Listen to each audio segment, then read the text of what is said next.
স্বামী পরিত্যক্ত ডিভোর্সি নারীরা মা বাবার কাছেও একটা বোঝা, সমাজের কাছেও একটা বোঝা। অন্য নারীতে আসক্ত হয়ে স্বামী ছেড়েছিল স্ত্রী সন্তান, শত কষ্টেও থেমে থাকেনি অসহায় মা।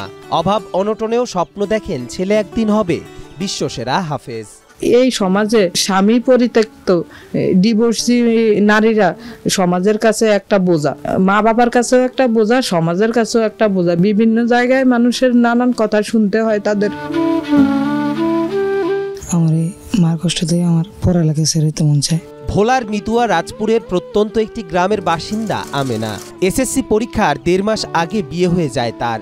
যদিও কথা ছিল বিয়ের পরে আমেনাকে লেখাপড়া করাবেন স্বামী, সেই স্বপ্ন আর পূরণ হতে দেয়নি আমেনার স্বামী। বিয়ের 18 মাস পরে জানতে পারেন তার স্বামী আরেকটি বিয়ে করেছেন। জানার পরেও বাবা মার মুখের দিকে ও সমাজের দিকে তাকিয়ে মুখ বুঝে সংসার করতে থাকেন আমেনা। হাই স্কুলে আমি পড়াশোনা করতাম। 2009 সালে আমি পরীক্ষার্থী ছিলাম। তো পরীক্ষার 1.5 মাস আগে আমার বিয়ে হয়।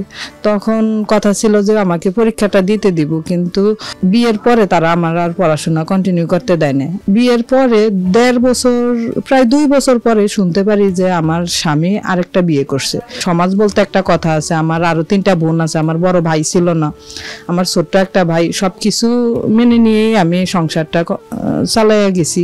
একসময় আমেনা ছেলে সন্তান জন্ম দিলে বেরিয়ে আসে স্বামীর আসল চেহারা। শ্বশুর পাশে থাকলেও দিন দিন ওই সংসার তার জন্য হয়ে ওঠে নরক। বাধ্য হয়ে চলে আসেন বাবার বাড়িতে। নানান জটিলতায় একসময় তাকে তালাক দেন তার স্বামী। যখন ছেলে জন্ম নেয় তারপর থেকে একটা অশান্তি শুরু হয় ফ্যামিলিতে। এক সময় এরকম অবস্থা হয় যে আমি ওইখান থেকে চলে আসতে বাধ্য হই।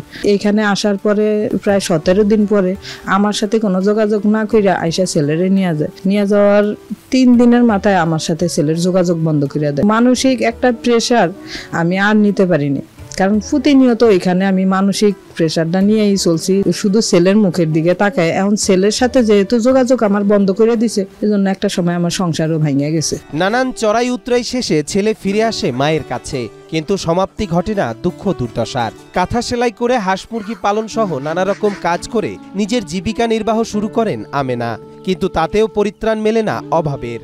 গত বছর সব অর্ডারি কাঁথা চুরি হয়ে যাওয়ায় আরো বিপাকে পড়েন আমেনা। আমি খাতা সেলাই শুরু করি।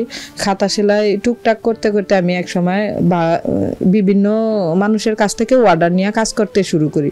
খাতা সেলাই করে যেটুকু আয় করছি, গত বছর 2 বার করে চুরি হয়ে আমার সব ইনকাম সোর্স বন্ধ হয়ে গেছে। এখন আমার কোনো দিকেই যাওয়ার কোনো পথ নাই। আমার মা মাদ্রাসার খরচ চাই, আমার মার কষ্ট হয়। আমার মা এই করে যায়, ওই করে যায়, টাকা ধারেন না আমাকে, মাদ্রাসায় পড়ায়। আমার মায়ের কষ্ট দেখলে আমার বুক ফেটে যায়।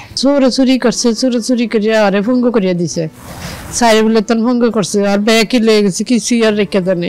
আমেনা চান তার ছেলে বিশ্বসেরা হাফেজ হোক, কিন্তু অভাব অনটনের সংসারে তার পক্ষে এটা কোনোভাবেই সম্ভব নয়। তাই বিত্তবান বা সরকার এগিয়ে আসলে তার জন্য অনেকটাই সহজ হবে দাবি এলাকাবাসী সহ আমেনার।